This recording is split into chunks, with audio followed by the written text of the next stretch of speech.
Need for Speed ne donne plus aucun signe de vie. Pas de nouvel épisode annoncé, Criterion est parti sur Battlefield et pendant ce temps-là, d'autres jeux essayent de récupérer les joueurs laissés de côté. Alors aujourd'hui, on va voir lesquels peuvent vraiment en remplacer Need for Speed. Pas forcément entièrement parce qu'ils ont tous au moins un gros défaut et justement, le jeu qui s'en rapproche le plus n'est peut-être pas celui qu'on croit. On commence par Night Runners. Parce que c'est évidemment le premier auquel on peut penser. Le Japon, les voitures des années 2000, autoroute de nuit, parking, tuning, forcément ça rappelle les anciens Need for Speed. Et l'ambiance fonctionne vraiment bien. Le jeu est sombre, un peu sale, on n'a absolument pas l'impression d'être invité à un festival géant avec des feux d'artifice toutes les 30 secondes. On commence avec une voiture relativement normale, on gagne de l'argent, on l'améliore petit à petit, et ça change déjà beaucoup les choses. Parce que dans pas mal de jeux de course récents, on te donne une supercar quasiment dès le début. Au bout d'une heure, ton garage ressemble déjà au salon de Genève. Et forcément, quand tu reçois une nouvelle voiture toutes les 5 minutes, tu finis par t'attacher à aucune. Dans Night Runner, ta voiture a plus de valeur.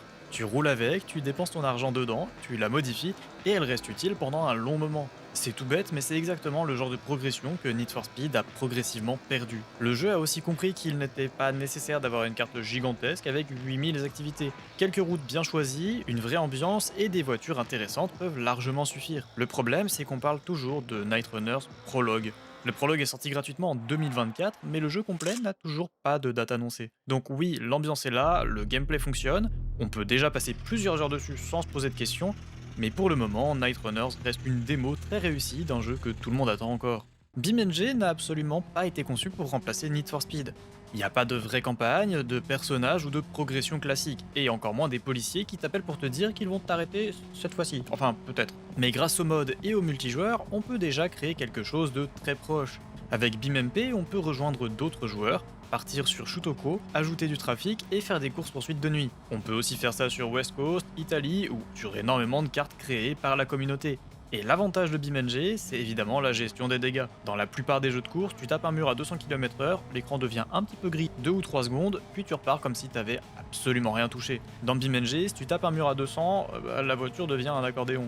Du coup, les poursuites sont beaucoup moins prévisibles. Depuis la mise à jour 0.39, BeamNG a enfin réussi à avoir des vraies nuits. Avant, même à 3h du matin, on avait parfois l'impression de rouler sous un ciel gris en pleine journée. Maintenant, les routes sont réellement sombres, les phares servent enfin à quelque chose, pour les phares halogènes et pas les LED, et les villes ont beaucoup plus d'ambiance. Mais cette mise à jour a fait vraiment très mal aux performances. Sur ma configuration, la différence est très visible. Le jeu est beaucoup plus beau, mais il tourne aussi beaucoup moins bien qu'avant, surtout quand on ajoute du trafic, des joueurs ou des cartes lourdes.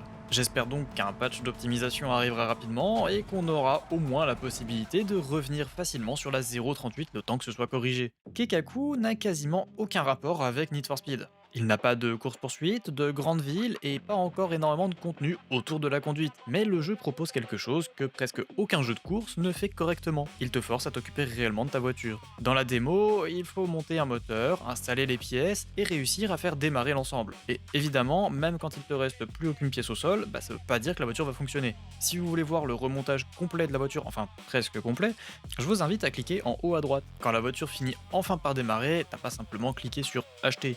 T'as passé du temps, t'as monté un moteur, cherché ce qui n'allait probablement pas, ou ce que tu allais devoir démonter 3 ou 4 fois. Du coup, forcément, même une voiture assez banale devient assez importante, même si ça reste quand même une RX-7, attention. Bon, dans Kekaku, t'en as une, et tu veux juste réussir à la faire fonctionner. Problème arrive une fois qu'on quitte le garage. La conduite, elle est assez discutable en soi. Et en dehors du garage et du circuit, la démo propose pas grand chose pour le moment. Donc le jeu a une excellente base, mais il manque encore tout ce qu'on pourrait faire avec la voiture une fois qu'elle est terminée.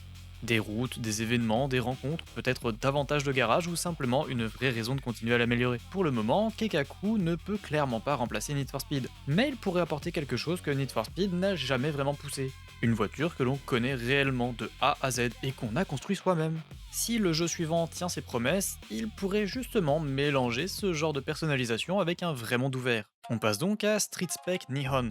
Et c'est probablement l'un des projets les plus prometteurs de cette vidéo. Le jeu s'inspire de Need for Speed Underground 2, Midnight Club, Street Legal Racing Redline et Gran Turismo 4. Donc clairement, le développeur ne manque pas d'ambition. L'idée, c'est de proposer un jeu situé au Japon avec un monde ouvert, des routes connues, des circuits et énormément de personnalisation. Et ce qui m'intéresse surtout, c'est que le jeu semble vouloir donner de l'importance aux voitures, pas simplement proposer une liste de modèles énormes qu'on utilise 2 minutes avant de passer à la suivante. Le développement est régulièrement montré sur les réseaux sociaux, notamment sur Instagram, où on peut voir le jeu évoluer assez souvent. Visuellement, c'est pas le jeu le plus réaliste du monde, mais au moins il a un style très reconnaissable, et c'est déjà beaucoup plus important que d'avoir des graphismes parfaits dans un jeu qui ressemble exactement à tous les autres.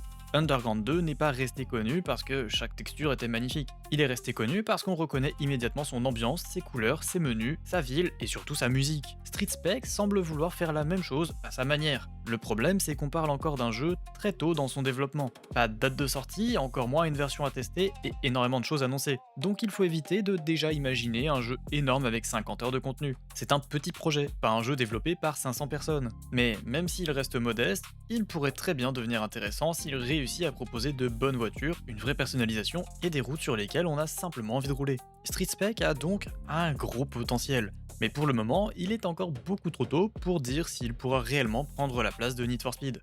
Le dernier jeu, par contre, a clairement l'ambition de le faire.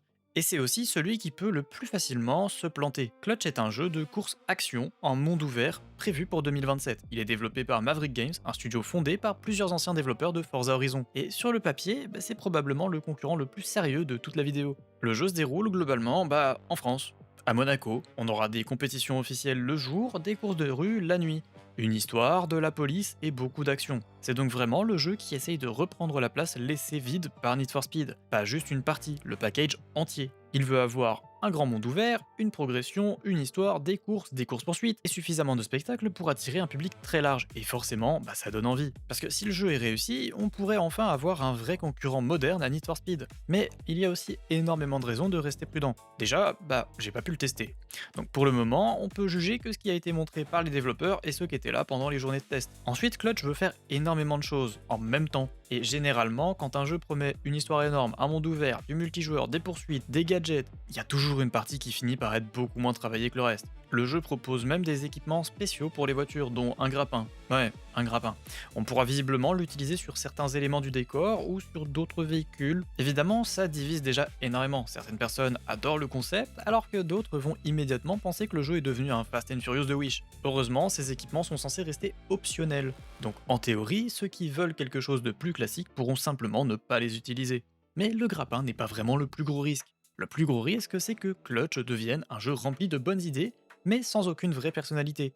Un peu à la Test Drive Unlimited Solar Crown. Parce qu'on a déjà vu énormément de monde ouvert avec une carte immense, des dizaines d'activités et des centaines de voitures. Et malgré tout ça, on finit toujours par s'ennuyer au bout de quelques heures. Pour vraiment remplacer Need for Speed, Clutch devra proposer une bonne progression. Il faudra que les voitures aient de la valeur, que l'histoire donne envie d'avancer, et surtout éviter qu'elle nous donne une hypercar dès le début du jeu. Si le jeu réussit tout ça, il peut devenir le meilleur candidat de cette vidéo. Mais s'il se contente d'empiler les activités et des explosions, il risque surtout de devenir un monde ouvert de plus, dont quelques-uns d'entre nous vont vraiment s'intéresser. Alors, quel jeu peut réellement remplacer Need for Speed? Pour le moment, aucun. Night Runners est probablement celui qui s'en rapproche le plus dans l'ambiance, mais le jeu complet se fait toujours attendre. BeamNG permet déjà de créer des courses-poursuites excellentes, enfin si on prend pas en compte le fait que l'IA est complètement bête, mais il faut installer et organiser beaucoup de choses soi-même. Kekaku rend la voiture vraiment importante, mais il manque encore énormément de contenu autour. Street Spec semble très prometteur pour la personnalisation et les routes japonaises, mais son développement est encore loin d'être terminé. Et Clutch est le seul à avoir vraiment proposé un gros jeu capable de prendre directement la place de Need for Speed. Au final, là on voit bien que chaque jeu récupère une petite partie différente de Need for Speed. Le vrai remplaçant de Need for Speed serait probablement un mélange de ces 5 jeux. Une voiture assez normale au début, une vraie progression, beaucoup de personnalisation, des courses, de la police, une bonne carte et surtout une raison de garder la même voiture plus de 10 minutes. Ce jeu n'existe pas encore, ou du moins j'en ai pas connaissance. Maintenant il reste juste à voir lequel arrivera réellement jusqu'au bout de son développement, et surtout lequel arrivera avant le prochain Need for Speed, en partant du principe qu'il y en aura un. Si vous êtes arrivé jusqu'ici, un grand merci à vous. Et surtout, n'oubliez pas de liker et de vous abonner, ça aide énormément la chaîne. Et puis évidemment, on se retrouve dans 2 jours pour la prochaine vidéo.